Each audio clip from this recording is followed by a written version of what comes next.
Hey folks, this is Ben Gessel. I have a few more thoughts today to share with you guys about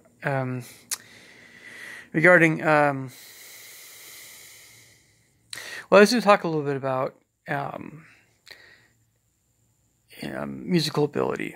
And so, if you guys are involved in music lessons of any sort, playing any instrument, I think this video is for you. Also, to a certain extent, it's for teachers, but to more greater extent, it's more for students. So we hear a lot about ability levels in music, or a fair bit, or and that sort of thing. We talk about terms like beginner, elementary, late elementary, early intermediate, late intermediate, early advanced, advanced, very advanced, collegiate, graduate, semi-professional, professional, master, elite, virtuoso, all the different gradations of professional. Or whether talking about orchestras like community, regional, minor and major level orchestras. And then there's, how long you've been playing an instrument, and there's, how much you're practicing, what are you practicing, how are you practicing, your age even can factor into some things there. So I wanted to mention some, I don't know, it's hard to kind of organize this whole subject. And at some point I'll be putting out a book about my teaching and a lot of stuff about teaching, and music and things. But it's just that when you're starting out in an instrument, oftentimes it's either piano or guitar or voice or something. Whatever it is, it's generally, for most people, it takes a few years before you're able to play some easier songs. For adults, that can be a quicker time period. It's just a question of practice. Learning how to. Since I've been teaching for over 11 years now, and gosh, yeah, close on to 12 soon, I think. The thing is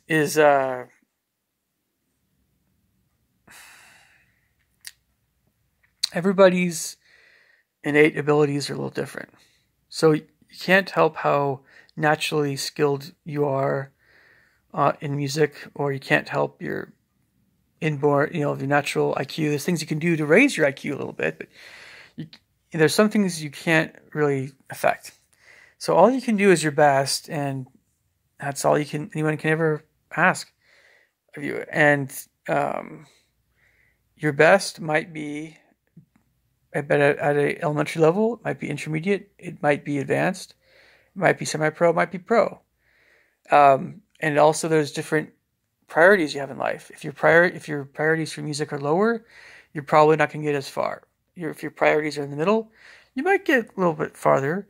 If your priorities are higher in music, if music is one of the top three, not the top priority, you're going to go pretty far, especially if you have a lot of natural ability. It's so competitive to get to the top of abilities, and you need a lot of natural ability and high intelligence, as well as hours and hours of practice every day to become like a professional, especially more elite professional level, like be able to get into a major or even minor level symphony orchestra, and to be a concert pianist, that sort of thing. Well, to be a concert pianist that people know about, internationally especially. And so it's always a good idea to say to oneself, whether or not I become a professional in music, it's a question of natural ability, and it's a question of how much time you're putting in, as well as, there's techniques that you need to master, and be able to have full command of your instrument in order to get to that really elite level. You can be a professional and not have as high of a mastery, not as high of a level of mastery of the instrument. All you need to do is to be able to play the repertoire that you're going to be playing at a professional level, and you need to be able to have a mastery of techniques, basic techniques.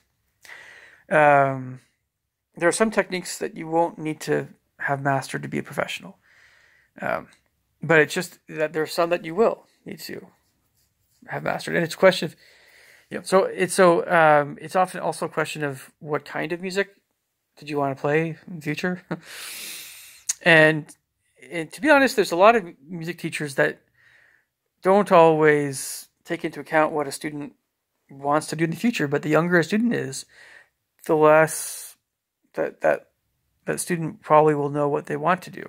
But certainly by the time someone's in their teens or early 20s, that their career, their goals in music should be becoming clearer, much clearer. So it's very common to have music lessons for kids that don't always go that long, or they're just not. I mean, and teachers get frustrated, including myself, with students when we don't expect students to have we don't expect them to have a year-long contract with us. When they drop out after, oh man, it's especially the more frustrating it is to get them in our schedule. If you only have a few lessons, or if you only go for like a quarter of a year is okay. I mean, and it's nothing personal, but it's very frustrating to have a greater turnover of students, I guess you could say, of that nature.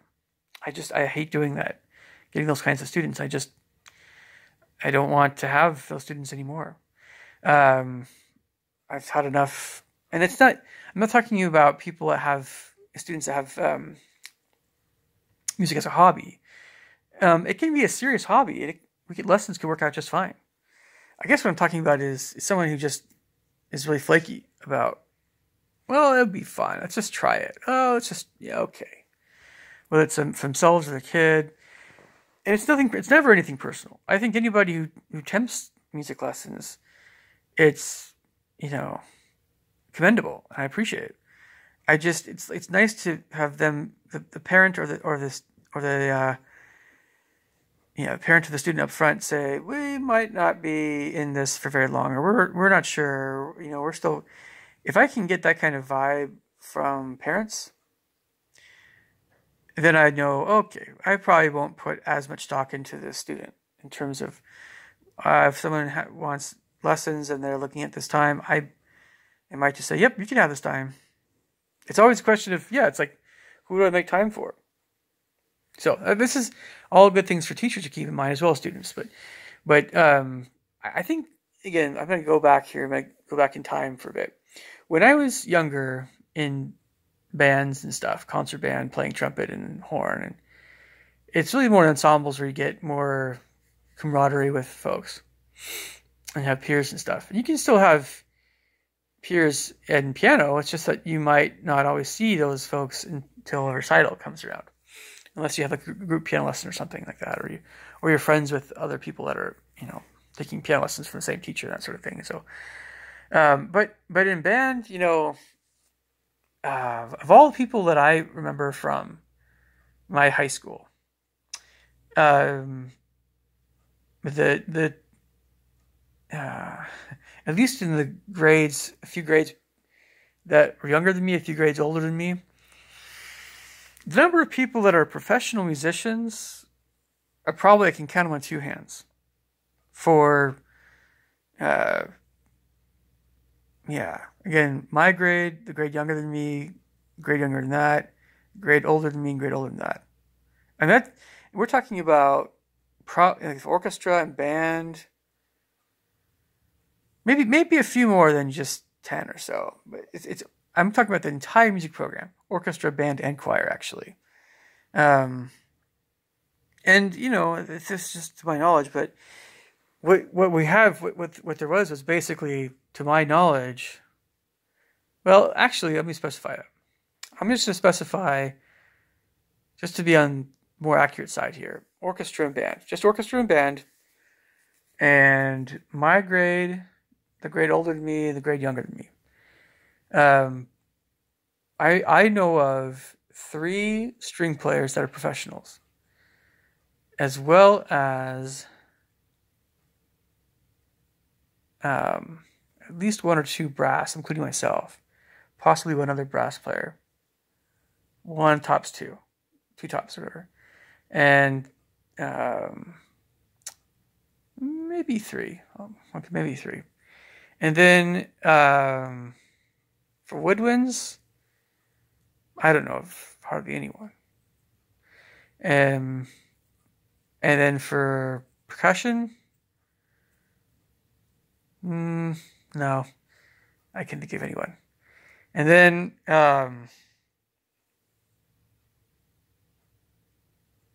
yeah, I mean, like basically, yeah, it's definitely less than 10. And my high school, we had a pretty awesome music program. So we're talking about the for less than 10 professionals, or working professionals, people that make the majority of people that make the majority of their income out of music, basically.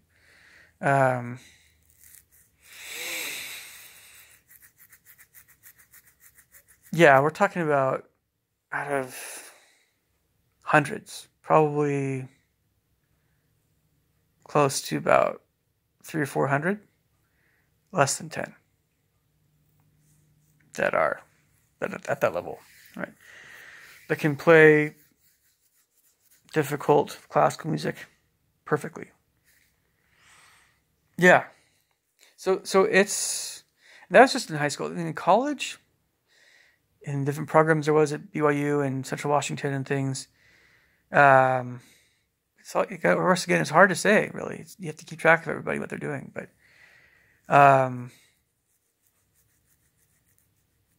so we're talking about more specifically now who's playing in professional orchestras, who's concert pianists. Maybe the expectation is a little bit higher than just including private music instructors and things. Out of all the people that I knew of, that I played with, yeah, again, it's just a small percentage, probably less than 10%, less than 10% are professional musicians. It's a small number, even at the college level, right? Everybody else teaching, they're making most of the money off of teaching, and that's classical music. So we're not talking, and film music is different with.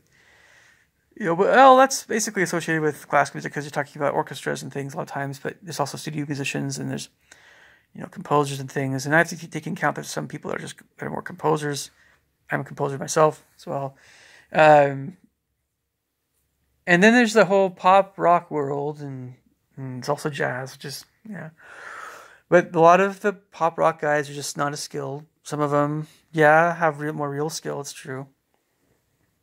I'm mentioning all this because I want everybody to have more of a real more accurate understanding of goals. The goals are more realistic in music if they're taking music lessons. So, run of the mill person that enjoys music and the average person that has, I guess you could say, average to maybe a little bit above average ability in music, enough so that they want to, they're really interested in music and they have some aptitude, right? I'd say that they're somewhat above average, but not necessarily super elite. They don't have extraordinary aptitude, but average to above average, natural ability in music, and average to above average IQ. And average to, well, we'll say a little bit below average to a little bit above average practicing habits. And their teachers are a little bit below average ability to above average. You put in a few years of practice, you'll be okay later elementary to if you're younger, a little kid, to probably early intermediate if you're adult. If you put in several years of practice, that's just over an extended period of time. That's more of a serious commitment. Definitely, definitely. At several years, you're looking at, for a kid, they should be getting pretty good. It should be like a later intermediate, mid to later intermediate, at least, if not beyond that. And then a kid starting at like 8 years old, 7 or 8. By the time they're 15 or 16, that kid ought to be pretty good. Not necessarily advanced, not necessarily automatically ready to be accepted into a music program if they wanted to do piano or music minor, or piano minor, or whatever. But pretty close to that, really. And then if you're an adult, several years, if you're not having arthritis, or if you're able to get to the piano, or able to get to an instrument, whatever instrument you're studying, you should be at the level where, someone could say you're advanced. If you are, again, putting in some time, and the amount of time we're talking about for practicing for beginners is about a half hour. I think if you're a little guy, you don't have to put in quite that much time, but 20 minutes is pretty good. But half hour definitely when you get to the mid grades and elementary level, and early intermediate, you need to be putting in like 45 minutes really. At least a half hour intermediate. 45 minutes, and then you get to advanced levels, man. You're talking about an hour or more. Depends on how advanced. If you're talking about college level, I can get up to 2-3 hours easy, especially for piano. For other instruments, maybe not. Piano is really, really demanding that way time, but or beyond that, But at the grad level, you're talking about hours of practicing, and that's professional level too. But that's several years. So an adult, after several years of lessons, should be at an advanced level. You should be skilled enough after several years of lessons to be able to teach. Yeah. If you're an intermediate level, so we'll get to what these things mean here, but more in a bit. If you've been taking lessons your entire life and you have really, really, you're above average intelligence and you have above average practicing and you're really super committed and you're practicing your guts out. And after quite a while, like years and years, I think you can be considered a professional. You're basically considered a professional if you've made money before in doing what you're doing. But it's the definition of professional. The definition of a professional can vary. I understand that. But if you're, again, talking about your average IQ, average natural ability adult student, you could take a good chunk of your life before you're able to make money performing. It all depends, but it's much harder if you have only average ability, average IQ. You can get to that point, but it will take a lot of work. So this is why. Okay, and so if you aren't very naturally skilled, or you have a not as high of IQ for whatever reason, it's realistic to not expect of yourself to be a professional. But that's okay, because that's all. After all, that's all you can do, right? That's all you can do. It's all that you can expect of yourself. I'm talking about someone probably with an IQ lower than 90, or 100, 90 to 100, lower than that. Don't worry about being a professional. It's okay. And it might be something you actually do very well in music, aside of maybe some aspects of composition or performance. And you can get to a more elite level in some area of music, that isn't as IQ consuming, and that's just fine, But so, okay.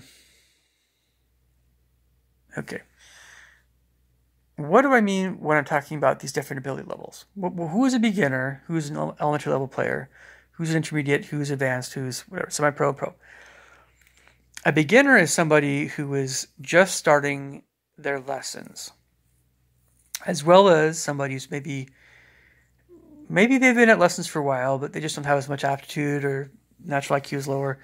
Whatever it is, um, but they're still kind of looking at things note by note. Kind of like, what's that note? What's that note? So it's note by note. It's basic 5-finger position level music. It's quarter, half, and whole notes. Very basic rhythms, and like often one note at a time. That's beginner. An elementary level player is somebody who can move around a little bit outside of 5-figure position. Who's also playing with like more dotted half notes, even dotted quarter notes, eighth notes. Not only 4/4, 3/4, and 2/4 time, but also getting into a little bit of 6/8 and 3/8 time, that sort of thing. And they can play chords with one hand, melody the other. Maybe even melody with the other hand, chords in the right hand, kind of thing. So they have a bit more skill, but they're at the point where they are still learning how to read music on the staff, but they're farther along in that process. They can identify those notes much quicker than a beginner level student. And they're looking at identifying chords now, or they're looking at identifying a few notes, or like notes in a measure by measure kind of thing. Okay, so that's an elementary level student, and late elementary. Early intermediate is when you start getting into 16th triplets and 16ths more, or faster triplets, or swung rhythms, and scales. Work on scales and technique, and finger drills a bit more. Your fingers getting stronger, more dexterous. You're looking at by the time a student is an intermediate level student, I mean they can read music on the staff, as well as that they can read music off the staff increasingly better as well. So you're not really, in my opinion, an intermediate level musician unless you can read music on the staff. There are exceptions to that. There are folks that get to very high level technique wise, and they can play by ear, and they're a different kind of musician. They can still get advanced professional. I understand that's different, but for your classical musicians that are classically trained in jazz, and you need to be able to read music on the staff before I think you're an intermediate student, and be able to read music off the staff a little bit better as well, somewhat better. But you can be able to an intermediate musician again. they're working on faster music. Not necessarily quite super fast. Well, it's just there's a greater variety of rhythms. There are some harder rhythms. There's syncopation going on now with the intermediate student, and they're expanding the repertoire, and they can play for a longer period. They can play longer pieces as well, from a few pages to several pages even, and that's intermediate level. So it's a bit more of a step up, all right. Now, beyond that, talking about early advanced and stuff. Any definition of ability, and can late intermediate is a bit more elite than that as well. Bigger jumps. You definitely, a musician at the late intermediate level will have a lot. Sorry, will have a lot of. They'll have certain basic techniques down, and definitely will sound a lot more competent. But by the time you get to advanced level, you're talking about somebody that can sight read music that's kind of moderate difficulty, well, if not almost no perfect, right? Very, very few mistakes, or fewer mistakes, and they're working on pieces that are much like lengthier. Standard repertoire, definitely. Standard repertoire, of course, at intermediate and late intermediate levels for classical music and stuff, but you're talking about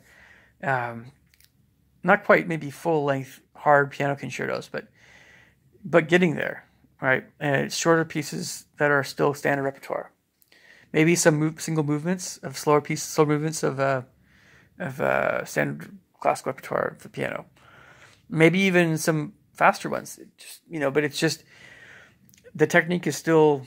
But we're talking about now getting into the hour or hours level of practicing. advanced and beyond. And all the techniques, Hannon and Schmidt exercises daily. You're talking about Czerny and Stefan Heller, and if this is all piano. Now, all the other instruments, you have your own techniques and things as well. But it's hard. Everything's hard, right? That's advanced and beyond. And semi-pro, oh my gosh, man. This is like, at that point, it started to consume your life. 4 hours of practice, 5, 6 hours of practice a day. And beyond that, if you want to be at the elite concert pianist level, that's your life.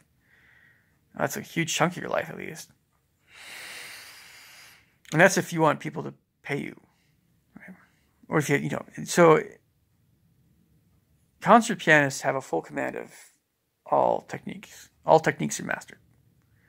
They're probably working on some of the hardest stuff in existence. But these guys can trill and 30-second note, 30-second note trills with their pinky and fourth finger, no problem. They can do really rapid arpeggios, blindingly fast, from the lowest to highest notes of the piano, with no issues with their posture, and left right hand are perfectly in sync. Notes are perfect. That level of playing, that's insane. And you take the equivalent to for other instruments, it takes some serious practicing. So he's the best in the world, right? Most pop musicians are not even close to that good.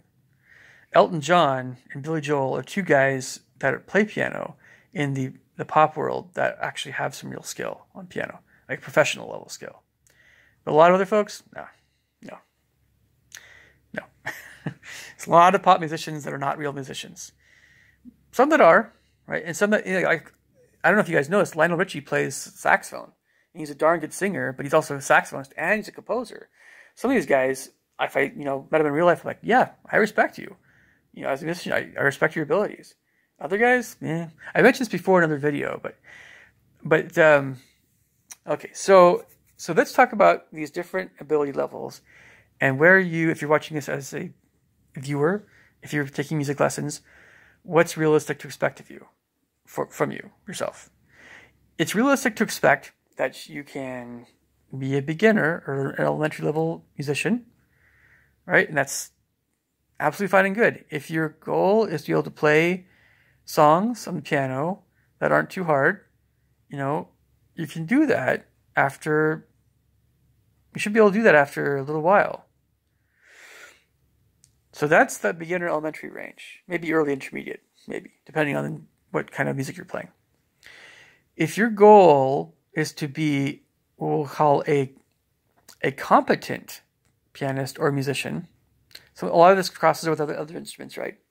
If your goal is what we say a competent musician, so you can be able to play music of moderate difficulty, church hymns, fall somewhere between the beginner to intermediate range, I think, but maybe more intermediate, because to be really competent pianist.